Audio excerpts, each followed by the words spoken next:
माँ की दुआओं में बहुत असर है। माँ अगर नाराज है तो दुनिया के किसी कोने पर चले जाएं, कहीं भी दुआएं मांग लें, तुम्हारी दुआएं कबूल नहीं होंगी। माँ को नाराज करके पीरों की चौखट पर जाने वाले भी सुने और अपनी तमन्नाएं, अपनी मुरादें पूरी करवाने वाले भी सुने कि अगर माँ नाराज है तो दुनिया की कोई ऐसी चौखट नहीं है जहां तुम्हारी दुआ कबूल हो जाए।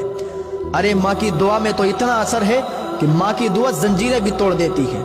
हाँ, माँ की दुआ में इतना असर है कि माँ की दुआएं जंजीरों को तोड़ दिया करती हैं। एक बेटा था, उसकी माँ ज़ईफ थी, बूढ़ी थी, लेकिन वो अपनी माँ का वफादार बेटा था, अपनी माँ की खिदमत करने वाला बेटा था। माँ की खिदमत किया करता था, माँ की दुआएं लिया करता था।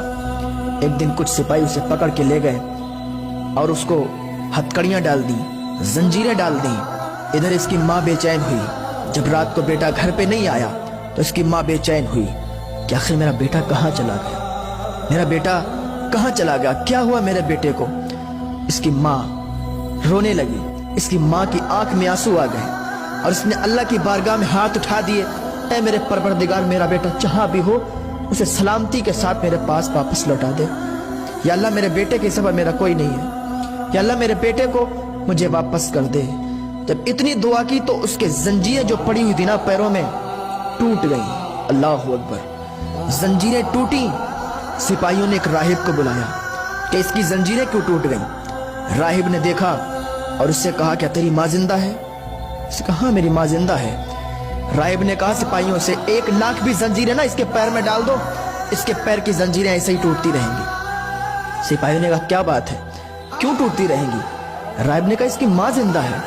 इसकी माँ ने उधर हाथ उठाए हुए हैं। इसकी माँ हाथ उठाती है, वो दुआ बाब इजाबत से टकराती है, वो दुआ कबूल हो जाती है। उसकी जंजीरें तो ऐसे ही टूटती रहेंगी। सिपाहियों ने इसे छोड़ दिया। बेटा दौड़ता हुआ, भागता हुआ अपनी माँ के पास गया, चिपट के रोने लगा।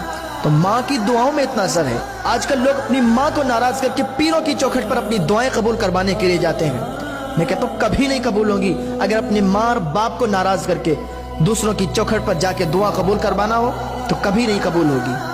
अल्लाह के वास्ते अपने माँ बाप को राजी करें। अगर आपके माँ बाप राजी हैं तो आपको कहीं जाने की जरूरत नहीं है। दरगाहों पर जाएं, मज़ारों पर जाएं, तब जब आपके माँ बाप भी राजी हों तो आपकी दुआएं जल्दी कबूल होंगी।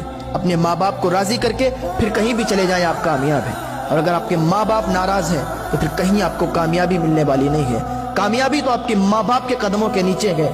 आपके माँ बाप एक बार आपके लिए दुआ कर देंगे ना, आपकी दुआ ऐसे ही कबूल हो जाएगी। अल्लाह रब्बुल इज़्ज़त की बारगाह में दुआ है, अल्लाह हमें अपने माँ बाप से सच्चा प्यार करने की तौफीक अता फरमाए, उनकी खिदमत करने की तौफीक अता फरमाए। अल्लाह हमें नेक अमल करने की तौफीक अता फरमाए।